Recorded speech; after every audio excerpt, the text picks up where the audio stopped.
Welcome to another episode of Fortinet Live. I'm Sandra Wheatley, SVP at Fortinet.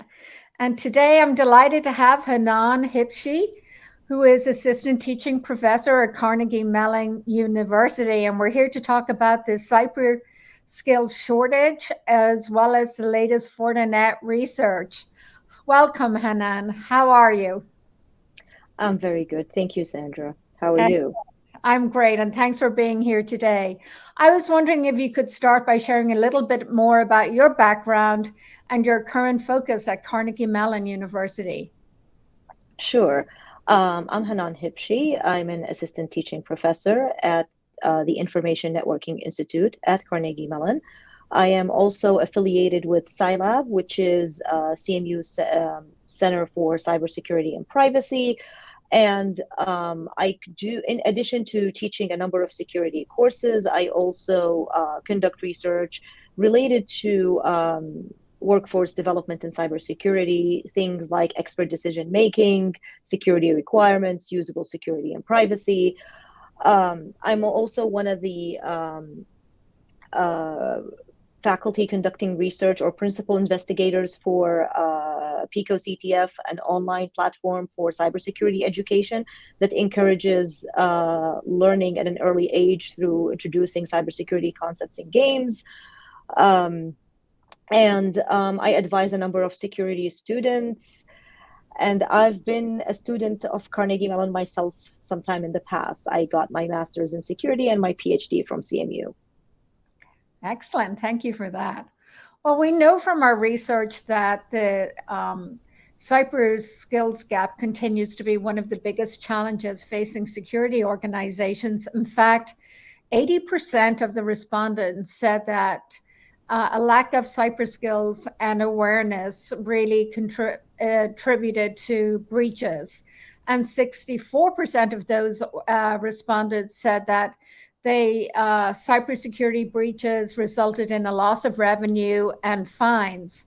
So with that backdrop, can you tell us how the skills gap is top of mind for Carnegie Mellon and how you're preparing your students for going forward for careers in cybersecurity? Sure. So the numbers in cybersecurity is something we monitor continuously. Actually, this has been something that I've been looking at regularly every year since I was a student, because it is a problem, and unfortunately, it's not getting better. We still see the gap continues despite all the efforts. At Carnegie Mellon, we've been one of the early programs that introduced a degree in cybersecurity. For example, our Masters of Information Security was one of the first in the nation in looking into a vision into the future and saying this is an area that in the future we will need.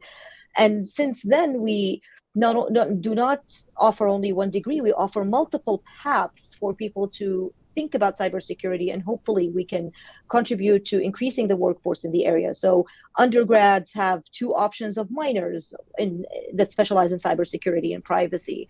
For the master's degrees, we have multiple. We have two at the INI, we have one at Heinz School, we have one in the Information Networking Institute under School of Computer Science, with some concentrations also from other schools that could offer a cybersecurity concentration under their master's degree.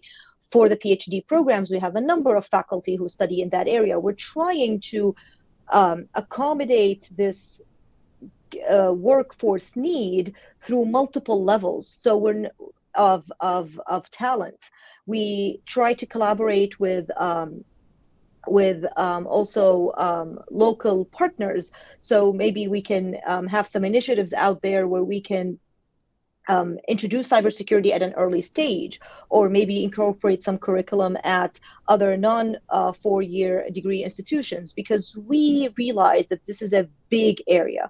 We conduct research into studying ways to make the tools more usable for experts, to automate some tasks so they maybe can focus on the other tasks that need a human input. So from a research perspective, we also try to solve that problem. It's a complicated problem. We can't have one solution, but we over the years we've tried to tackle this problem from different angles. That's really great to hear, Hanan, because I think one of the biggest issues are there are few universities offering degrees in cybersecurity. So that really helps the industry overall, which really takes me to another finding, and that's 60% of organizations are struggling to recruit talent in cybersecurity, and 52% struggle to retain them. And so this is why one of the reasons that Fortinet is delighted to partner with organizations like Carnegie Mellon. What advice would you give to organizations that are really finding it difficult to fill these critical roles? Well, the first thing I would want to say is cybersecurity is a complex job, and please do not treat that as a checkbox. We just need to achieve a number. There is more to bringing talent and retaining them. We need to first understand that this is a risky job. Somebody choosing to work in cybersecurity is someone who's choosing to put their job on the line. Because when an attack happens on an organization, when a data breach happens, whatever form of attack an organization suffers, the first people who would be worried about losing their jobs are the cybersecurity team in that organization. So we need to take a shift back and think about how can we improve our policies around that? How can we provide job security? Maybe we need to operate under the assumption that we are going to be attacked at some point. So what is our contingency plan in that case? We talk to the experts. We engage those professionals in that conversation, so we are well prepared to protect ourselves, but at the same time we're not losing the talent. A lot of the change or the shift why we have people, why we're not retaining talent, because lots of experts would maybe move on to a job that is more secure. Maybe they become independent consultants, or maybe they will just join a software development team so they don't take on that risk. The other thing is that cybersecurity is an ever-changing field. What I teach in my lectures this semester is different from last semester, is totally different from 5 years ago or 10 years ago. And those who are in cybersecurity are very motivated to keep up, to stay updated in the field, to update their skills. And organizations would need also to figure out a way where we keep that fire going, we keep that interest, we keep employees satisfied. It's not only just paying people, it's covering some of the expenses of continued training in the field, bringing those opportunities for them, telling them, hey, there is this new opportunity for you to learn about this new tool. And at the same time, we give them maybe a break from current assignments that they have, and to show them support in that. And that would bring professional fulfillment to the professionals in the field if we want to recruit and retain. And of course, we have to build a community. Do we have a healthy culture in our organizations? Does everybody feel included in the conversation, or is there something that we need to revisit? I couldn't agree with you more. I think you make a great point when you talk about cybersecurity is constantly changing.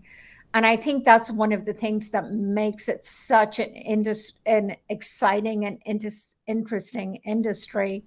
And I do believe that, when people ask me, what are the types of skill sets or characteristics that you look for? I think I always say that one of the things is an interest in continuous learning, because you have to stay ahead of the field constantly. So I really appreciate those insights, and I think you make some great points.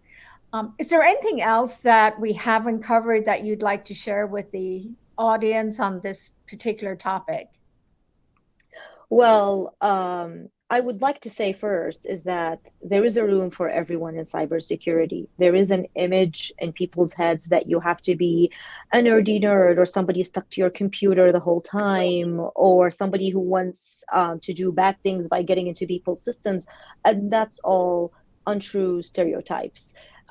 You can be coming from any background and find a room for you in cybersecurity. It's a field that crosses over many disciplines. You can be coming from policy, you can be coming from law, you can be coming from computer science, or the hardware side on electrical engineering, for example, and you can find a room for you and something that sparks your interest. It's not related to an age, is not related to a certain country or a gender. You can find a lot in this field where that's actually fulfilling, and you find a job that really interests you. And even if people do not want to pursue a career in cybersecurity, I think I would encourage everyone who's listening to learn a little bit about cybersecurity, understand where our data is going, how can we protect our privacy, because it's a shared effort. It's a team sport. If we all protect our systems, then we will have a stronger resilience as a society or as an organization, if we talk on an organization level. And again and again, I would say this is a continued learning opportunity. This is, we don't expect to hire somebody with a degree in cybersecurity and that's it. They have it for life. This is a field that keeps changing. I would encourage organizations to think about providing opportunities for professionals to continue learning, and to offer those opportunities for existing professionals who might be not on the cybersecurity team, but would benefit from this added knowledge in the field. Another excellent point, because there are a lot of stereotypes around cybersecurity that you need to have a computer science degree or something similar to get into the industry, and that's absolutely not the case. In fact, we've had huge success with our veterans program because veterans have a lot of skill sets that translate well to cybersecurity. So I'm really glad you brought that up. Thank you again, Hanan. And if you out there are interested in finding out more information about our programs, please visit Fortinet's Training Institute page on Fortinet.com. Thank you. Thank you, Sandra. Thank you.